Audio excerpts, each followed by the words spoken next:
Amigas e amigos, eu sou Xavier, esse é o canal do Xavier.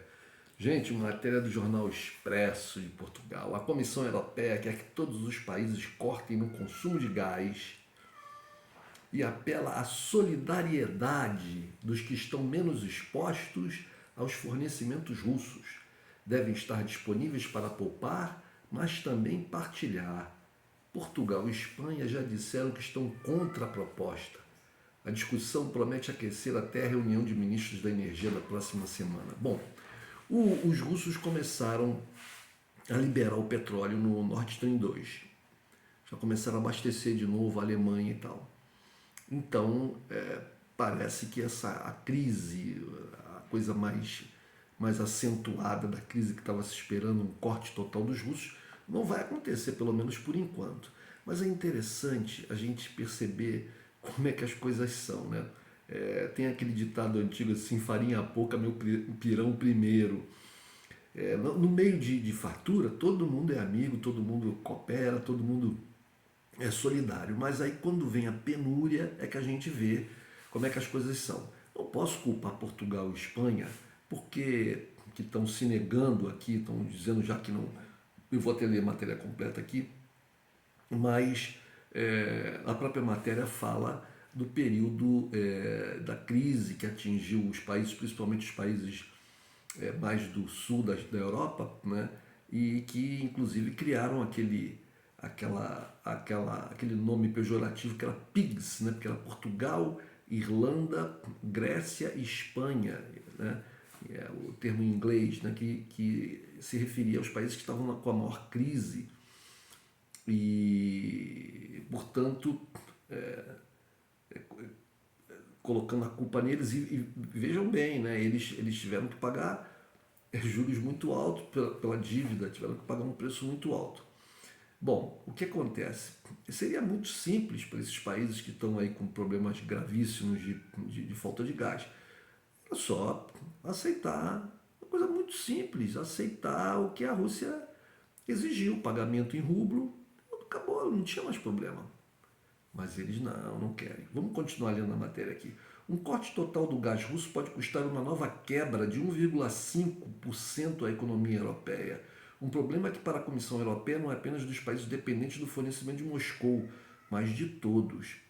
Olha, a Hungria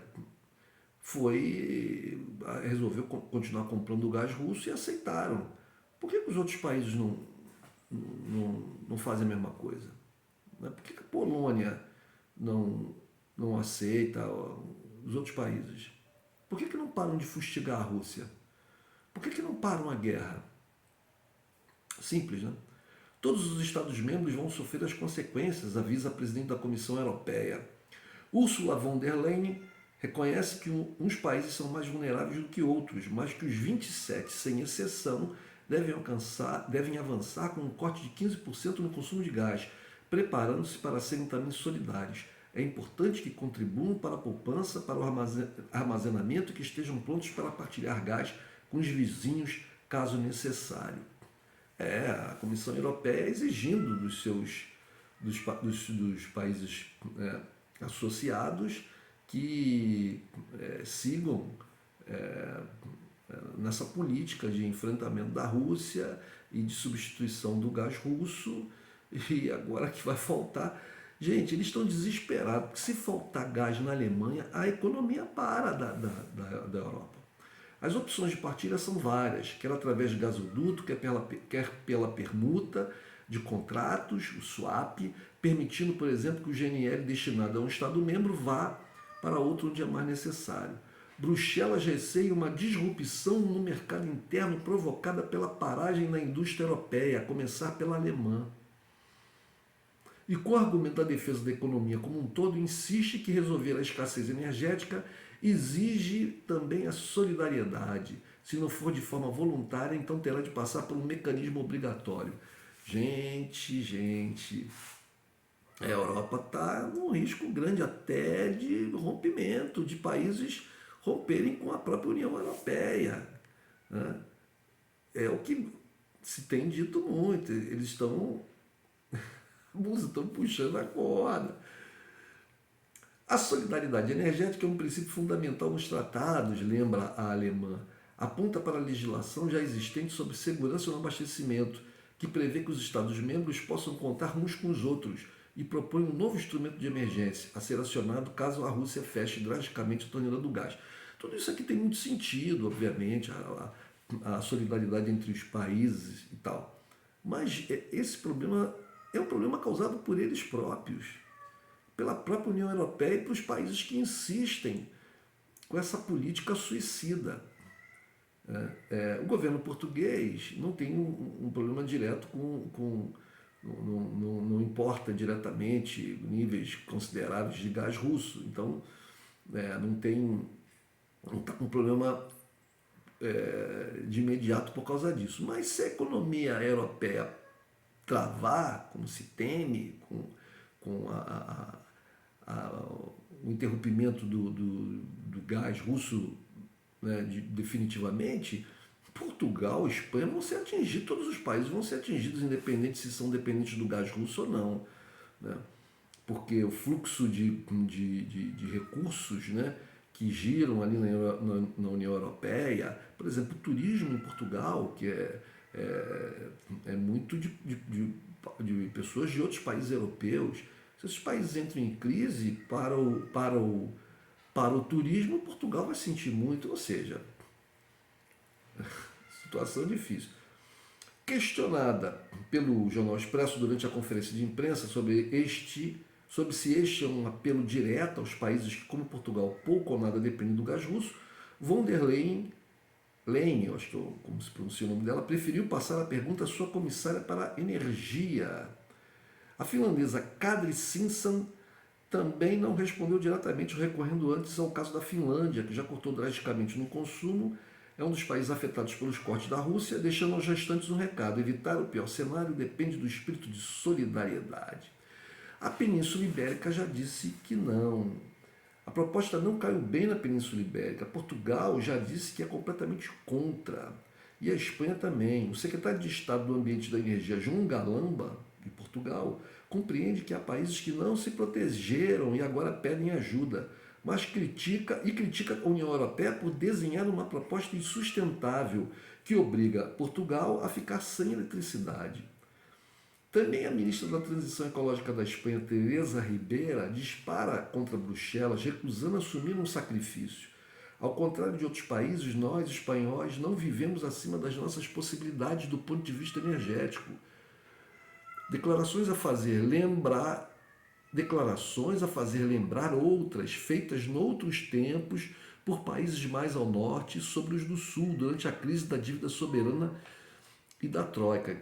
Ela está lembrando aqui que quando houve a crise, aquela crise de 2007 atingiu muitos países do sul, os países do norte, que não sofreram tanto, acusavam esses países do sul, como eu falei, os PIGs, incluindo a Irlanda, né, os PIGs, de viverem acima das suas possibilidades, da sua realidade. Teriam que baixar os custos, teriam que baixar o nível da população, teriam que apertar o cinto, fazer sacrifícios e tal. E agora a Espanha devolve isso para eles. Né? A discussão promete continuar a aquecer até terça-feira, dia em que está previsto um Conselho Extraordinário de Energia, que deveria servir para dar o primeiro aval à proposta da Comissão Europeia antes das férias de verão. Bom, gente, essa matéria aqui de solidariedade em risco, essa matéria, a crise energética promete reabrir a discussão norte e sul, com uma nova solidariedade a ser pedida para países como a Alemanha, Polônia, Letônia, Finlândia e outros expostos aos cortes de abastecimento. Essa matéria aqui, ela vai ter, se os alemães, como foi divulgado aí, se os alemães realmente, os russos realmente mantiverem ligado o Nord Stream 1, como eles fizeram, e forem aumentando o abastecimento, que é uma coisa um pouco lenta, e a coisa retornar ao que estava antes da parada do Nord Stream, isso tudo vai ficar de stand-by. Né? Mas a guerra na Ucrânia não acabou, a guerra está devagar, mas os russos continuam atacando, e os russos já disseram né, já estão dando sinais bem claros de que não vão parar no Donbás, eles vão continuar seguindo em frente. Eles estão apenas se reorganizando. Então, esse estranhamento aí violento entre a Europa e a Rússia vai continuar. E eles estão aí com propostas que estavam em toda a mídia, né, de cortar a importação de ouro russo. É engraçado isso, os europeus vivem todo dia na mídia europeia, sai matéria sobre as sanções, sobre medidas que os europeus vão tomar contra os russos, contra a Rússia, etc. Tal. Quando a Rússia faz alguma coisa, eles... É incrível isso. Eu acho que essa gente toda enlouqueceu completamente. A Europa cavou a sua própria sepultura. Está cavando, continua cavando. Continua cavando a sua própria sepultura. Tudo para seguir as orientações americanas. Gente, eu acabei de ver um vídeo agora de um canal de um brasileiro que mora lá em Miami. E ele falando sobre o aumento, por exemplo, do combustível, que aumentou 100% de fevereiro para cá. Palavras do cidadão do canal, um brasileiro que mora lá, e ele mesmo diz lá no vídeo dele que ele só vinha falando de coisas boas e maravilhosas dos Estados Unidos, mas que atualmente a situação está muito ruim, porque os aluguéis, segundo ele, também aumentaram 100%, e tem os seguros das residências que são obrigatórios e que também, né, ele só falou de combustível e aluguel, que são duas coisas fundamentais para a sobrevivência de uma pessoa, né? Num país como os Estados Unidos, em que o transporte público é bem precário, né, em muitos lugares, as pessoas vivem de carro, né, as pessoas não podem prescindir dos automóveis. Então, se o combustível dispara de preço, a vida das pessoas fica muito mais difícil. E moradia, né? Moradia. As casas que são de propriedade das pessoas têm que pagar um seguro. E esse seguro aumentou absurdamente. Então, os aluguéis também aumentaram absurdamente. Então, a situação lá não está boa. Vejo um outro canal também de um brasileiro, de uma menina inglesa, que é namorada de um rapaz brasileiro, eles viajam pelo mundo e tal. Mas ela estava lá, num vídeo que eu vi há 2 dias atrás.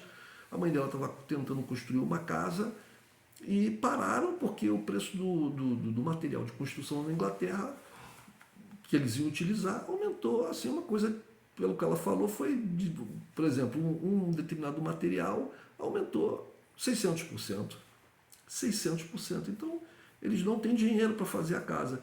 Aí resolveram, tem algumas vantagens, resolveram pegar um dinheiro e investir em outra coisa. Compraram uma van, estão reformando a van, vão utilizar ela para uma viagem para a Europa e depois vão vender a van e tal. Aí as pessoas pensam, poxa, que vida boa e tal. Bem, é porque tem uma estrutura na Europa, né? A Europa tem uma estrutura que possibilita você fazer muitas coisas, como, por exemplo, viajar, né?